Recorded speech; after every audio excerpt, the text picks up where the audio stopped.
Salut, tu fais quoi comme étude? Je suis étudiant à Sciences Po en deuxième année de bachelor. Elle consiste en quoi concrètement ta formation? On a pas mal de matières générales, enfin en première année déjà, donc de l'histoire, de la science politique, de l'économie, de la sociologie et du droit. Et en deuxième année, ma formation, c'est surtout, donc je suis dans une majeure qui s'appelle Humanité politique, donc je fais surtout de la théorie politique et de l'histoire. Est-ce que tu as une semaine type? Franchement, ça varie beaucoup en fonction des semestres à cause des inscriptions pédagogiques qui sont un peu chaotiques. Mais en général, on a, je dirais, 20-26 heures de cours par semaine.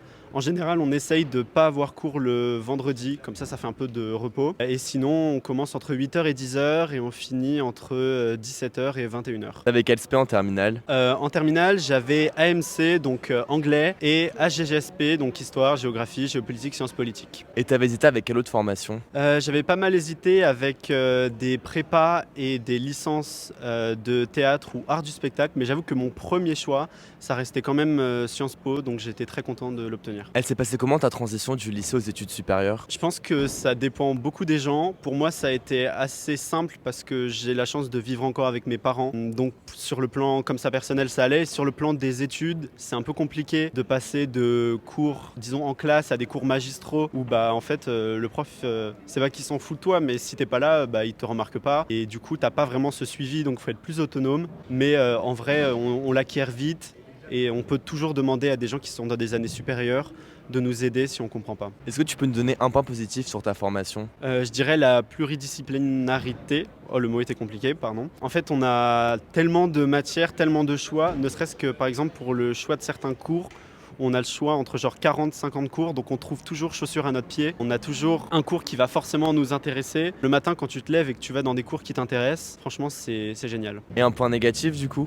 Des fois, on a des journées qui sont super chargées. Genre l'année dernière, il m'est arrivé de faire du 8h-21h. Je sais qu'il y a des gens, ça arrive où ils font 8h-21h sans pause, donc ils enchaînent 12 heures. J'ai de la chance, cette année, ça ne m'est pas arrivé. J'ai quand même du 8h-19h sans pause. On peut vraiment avoir des trucs hyper chargés et à la fin de la journée, en fait, on s'endort en cours. Qu'est-ce qui fait la différence selon toi pour réussir dans ta filière? À mon avis, c'est l'autonomie. Si on réussit à travailler un peu par soi-même, déjà parce qu'en travaillant en groupe, en vrai, on travaille jamais vraiment. Du coup, réussir à travailler par soi-même, réussir à rentrer chez soi et à se motiver tout seul à faire ses devoirs et à préparer les CM, donc les cours du lendemain, des fois, ça va pas de soi. T'aurais aimé qu'on te dise quoi avant d'intégrer ta formation? J'aurais aimé qu'on me dise, je pense que c'est pas grave de rater des cours. Enfin, je fais pas l'apologie de sécher les cours, mais que c'est pas grave de rater les cours ou parfois de pas arriver à noter parce qu'on a des profs qui, franchement, qui débitent pendant 2 heures. Des fois, enfin, tu notes la moitié des trucs qu'ils disent. Si tu rates un truc, tu finiras toujours par, au final, trouver quelqu'un qui pourra t'aider. Et tu veux faire quoi après tes études? En vrai, je sais pas trop. J'avais une idée très fixe quand je